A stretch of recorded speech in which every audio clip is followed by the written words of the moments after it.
Promosi kesehatan adalah bentuk pemberian informasi yang diberikan kepada masyarakat untuk membantu menjadikan hidup yang sehat baik fisik, emosi, spiritual, dan intelektual. Promkes pada ibu hamil, di mana kita memberikan informasi seputar kehamilan, bahaya, ketidaknyamanan, dan kebutuhan saat hamil, sampai informasi mengenai tanda-tanda persalinan. Ibu, semuanya data-datanya udah saya kaji ya, udah lengkap semua. Pemeriksaannya juga alhamdulillah udah dilakukan. Sekarang mungkin saya akan lakukan promkes. Promkes itu promosi kesehatan. Ini ada lembarnya, ini lembar bolak-balik Ibu. Jadi panduannya ada di sini dan saya itu akan sedikit menjelaskan tentang apa yang ada di sini ya Bu ya. Ya. Nah, di awal ini ada nyeri punggung dan nyeri perut bagian bawah. Ya. Jadi sesuai dengan keluhan ibu ya Bu ya. Ya. Tadi ketidaknyamanannya, Ya. ibu mengatakan sakit Pas pinggang. batuk bagian sama Sakit pinggang. Ya. Pas batuk ya. Nah, di sini juga nanti ada penjelasannya Ibu. Jadi satu-satu ya, Ya. yang mau ngejelasin. Yang pertama, kita itu harus tahu ketidaknyamanan pada trimester 3. Jadi trimester 3 itu kehamilan itu ada 3 trimester. Ada trimester 1, trimester 2, dan trimester 3. Pada trimester 1 itu usia kehamilannya 1 sampai 3 bulan. Ya. Pada trimester 2 itu 4 sampai 6 bulan. Pada trimester 3 dari 7 bulan sampai 9 bulan. Nah, ibu ini memasuki trimester 3. Iya. Nah, di sini itu ada beberapa ketidaknyamanan. Salah satunya ada ketidaknyamanan yang ibu rasakan. Ya. Jadi ini merupakan hal yang wajar terjadi pada ibu hamil trimester 3. Yang pertama, ada nyeri pinggang. Yang kedua, ada nyeri perut bagian bawah. Ya. Iya. Yang ketiga, ada sembelit atau susah BAB. Ini itu sembelit atau susah BAB itu dikarenakan ada perubahan hormon, Ibu. Perubahan hormonnya itu ada hormon progesteron. Di mana hormon progesteron itu untuk merelaksasikan. Nah, harusnya kan wajar kalau hormon progesteron ini meningkat pada saat kehamilan. Tetapi pada proses pencernaan ibu, karena adanya hormon progesteron, jadi harusnya ususnya itu bekerja dengan giat. Karena hormon progesteron ini merelaksasikan usus ini, jadi si ususnya itu lebih lambat mencerna makanan ibu, sehingga ya susah BABT ya, itu merupakan hal yang wajar ya Bu ya. Nah, yang selanjutnya ada sering berkemih. Tadi ibu juga mengeluh sering berkemih ya. Ini merupakan salah satu hal yang wajar karena di mana rahim ibu itu semakin membesar. Jadi kan rahimnya semakin membesar, ukuran perut juga semakin membesar karena ada janin di dalamnya. Nah, semakin membesarnya ini nanti si dede bayinya itu semakin ke bawah. Untuk mempersiapkan persalinan kan wajar ya Bu ya, itu ya. Semakin ke bawah, jadi menekan si kandung kemih, tempat air kencing. Kalau misal otomatis nekan kandung kemih ini, si volume kandung kemihnya itu berkurang. Jadi walaupun ibu minum sedikit langsung pipis karena volume di dalam air di dalam kandung kemihnya itu berkurang. Jadi seringnya terjadinya buang air kecil itu gara-gara ada penekanan dari uterus yang menyebabkan kandung kemihnya itu cepat keluar. Jadi ibu sering merasa kencing gitu, sering merasa ingin buang air kencing. Nah, selanjutnya ada bengkak dan kram pada kaki. Bengkak dan kram pada kaki biasanya ibu mengalami nggak bengkak? Enggak sih. Bengkak Biasa aja. nggak, biasa aja berarti ya. Biasa. Bagus. Nah, kalau misalkan jadi ibu tahu gitu, oh berarti takutnya ibu kenapa-napa, ini bengkak-bengkak, takutnya kenapa-napa, ternyata itu teh hal yang wajar terjadi. Karena kan hal yang bengkak teh jadi si perut membesar, beban teh kan tertekan ke bawah, sehingga pembuluh venanya itu yang ada di daerah pinggang ke bawah itu tidak lancar, jadi mengakibatkan bengkak itu kayak gitu. Jadi ibu harus rajin berolahraga dan jalan-jalan santai. Nah, selanjutnya ada kontraksi palsu atau Braxton Hicks. Biasanya ini akan memasuki usia 8 atau 9 bulanan, itu ada Braxton Hicks. Atau sekarang juga bisa saja jadi mules kayak mau melahirkan tapi sering hilang ada. Selanjutnya di sini ada nyeri pinggang. Nyeri pinggang itu disebabkan yang pertama itu ada perubahan hormon juga Bu. Ada hormon yang namanya relaksin. Hormon relaksin ini merelaksasikan si otot-otot yang ada di pinggang ibu. yang harusnya posisi tubuhnya itu kan tegak lurus pada sebelum hamil, karena pada saat hamil ada perubahan hormon dan ada pembesaran bagian perut ibu karena pengisian janin.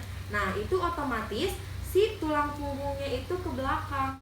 Yang harus kita lakukan pada saat sakit pinggang yang ibu rasakan itu berarti wajar ya bu ya. Makin besar ukuran perut ibu, maka akan merasa sakit. Nah, hal yang harus kita atasi yang pertama, harus kompres air hangat atau bisa menggunakan air hangat sebagai air untuk mandi.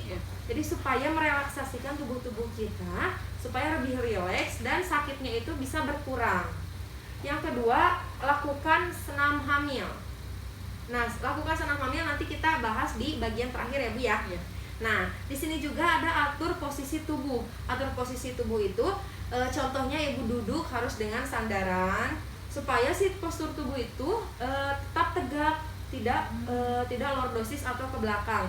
Takutnya kan itu yang bisa mengakibatkan sakit pada pinggang ibu. Nah, di sini juga ada nyeri perut bagian bawah yang tadi ibu rasakan ketika batuk, apalagi ya Bu ya. Iya, benar sekali. Akan semakin terasa jika ibu hamil melakukan gerakan mendadak, misalnya batuk, terusan dari duduk langsung ke berdiri. Iya, benar. Nah, terus bersin juga itu kadang suka mengakibatkan sakit di bagian perut bagian bawah. Nah, ini itu biasanya itu karena ada peregangan ibu, peregangan pada bagian perutnya. Jadi yang harusnya standby gini, terus ada batuk terhentak teh, jadi sakit di bagian bawah ibu. Nah, cara mengatasinya bagaimana? Lagi-lagi kompres hangat ataupun mandi air hangat. Karena kalau misalkan ada rasa sakit atau ketidaknyamanan, merelaksasikannya itu dibantu dengan kompres atau mandi air hangat. Nah, yang kedua, saat akan bersin atau batuk, membungkuklah sedikit. Jadi ibu teh jangan posisinya jangan lurus, jadi agak membungkuk supaya batuknya agak membungkuk supaya tidak terjadi peregangan terlalu ketarik gitu, jadi mengurangi rasa ketidaknyamanan itu ibu. Ada tanda bahaya kehamilan. Mungkin di buku kaya ibu suka baca-baca nggak buku kayanya? Buku pink suka baca? Suka. Dari anak pertama juga. Suka baca-baca ya. Dari awal juga ada tanda bahaya. Yang pertama, muntah terus menerus dan tidak mau makan. Ini biasanya terjadi pada trimester 1 awal bulan. Ibu merasa nggak pas sampai 4 bulan? Sampai 4 bulan. Iya, ini yang ketiga ini. Tapi yang sebelumnya yang satu kedua mah nggak begitu. Yang ketiga ini aja. Sampai 4 bulan baru lamanya baru enak makan. Berarti sekarang udah terus. enak ya makanya. Mual. Nah, terusnya di sini juga ada demam, bengkak kaki, tangan dan wajah. Kalau misalkan bengkak kaki itu hal yang wajar, tapi kalau misalkan udah nyentuh ke wajah bengkaknya, takutnya ada yang namanya preeklamsi atau keracunan pada masa kehamilan. Tanda-tandanya itu salah satunya itu bengkak pada wajah. Nah, selanjutnya ada sakit kepala disertai kejang, janin dirasakan kurang bergerak. Nah, tadi kan ibu udah berbicara yang menjelaskan bahwa si dede itu aktif, apalagi pada saat malam hari. Nah, itu berarti kondisi janinnya itu sehat. Nah, kalau misalkan kita harus dipertanyakan itu, jika janinnya itu kurang bergerak, ibu, yang tadinya harusnya jam segini gerak, kok sekarang nggak gerak, takutnya itu harus dipertanyakan. Kalau misalkan si dedenya udah aktif bergerak, berarti itu si dedenya sehat tanda-tandanya. Minimal 2 jam itu ada gerakan 10 kali. Gak mungkin ya kita menghitung, tapi seenggaknya kita tahu bergerak, sehat, berarti ada. Iya, seperti itu. Terus keluarnya pendarahan, air ketuban keluar sebelum waktunya. Harusnya kan air ketuban itu keluar pas mau persalinan. Misalkan ibu batuk lebih dari 2 minggu, tapi sekarang udah gak batuk ya Bu ya? Enggak sih, enggak. Pas batuk langsung ke bidan. Iya. Kalau misalkan terjadi tanda-tanda bahaya seperti ini, nanti ibu harus langsung datang ke fasilitas kesehatan terdekat ibu ya. Iya. Di sini USG, tadi udah di USG ya Bu ya? Pada bulan ke-5 atau 6 bulan ibu tadi ya USG? 5 bulan. Nah, nanti untuk selanjutnya mungkin ibu harus melakukan USG ulang karena minimal 2-3 kali lah USG itu dilakukan pada ibu hamil. Pada USG pertama harusnya pada trimester pertama untuk lihat apakah benar adanya janin, bagaimana keadaan janin, dan juga untuk trimester kedua seperti ibu udah jelaskan tadi ya, bisa melihat jenis kelamin juga, terusan detak jantung janinnya sudah bisa dirasakan. Nah, terus pada trimester 3 nanti pas ibu mau bersalin aja, nanti ibu bisa USG lagi supaya bisa mendeteksi hari kelahirannya kapan, terus juga mengetahui posisi janin. Takutnya kan ada posisi yang tidak diinginkan, yang bisa tidak normal gitu persalinannya. Itu biasanya ada posisi sungsang kayak gitu, bisa dideteksi sama USG. Nah, terus mencek seberapa banyak air ketuban. Takutnya kekurangan air ketuban bahaya sama janinnya. Jadi kalau misalkan USG itu bisa memprediksi tanggal kelahiran, mengecek berapa banyak air ketuban, dan mengetahui posisi janin. Ya Bu ya. Nah, dan di sini ada tanda-tanda persalinan. Nah, karena ibu mau memasuki tahap persalinan nanti 2 bulan lagi berarti ya, 2 bulanan lagi. Jadi ibu setidaknya harus tahu. Jadi ibu bisa membedakan mana merasa mules yang palsu, mana yang beneran yang akan memasuki proses persalinan.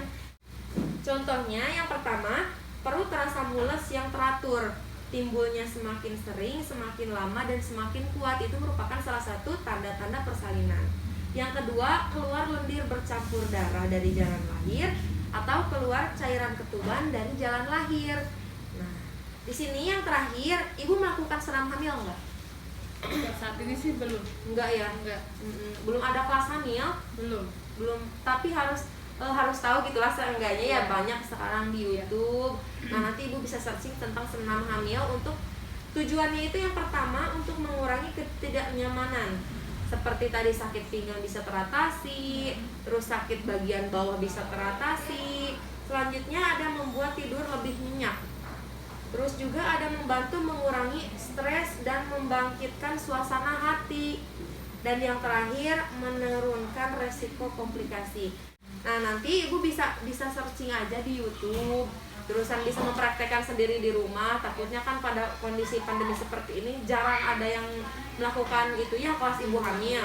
Nah, jadi ibu bisa menggunakan gadget aja untuk mencari dan bagaimana sih tekanan-tekanan dan cara-cara melakukan senam hamil gitu. Apakah ada yang mau ditanyakan ibu? Udah jelas sih. Udah jelas semua ya. Berarti ini ketidaknyamanannya termasuk ketidaknyamanan yang normal terjadi. Jadi ibu jangan khawatir, tetap mengkonsumsi makanan-makanan yang bergizi, penuh serat, apalagi ibu bagus ya mengkonsumsi buah-buahan. Nah, terus juga mungkin sekian yang saya bisa sampaikan. Terima kasih banyak atas waktunya ibu.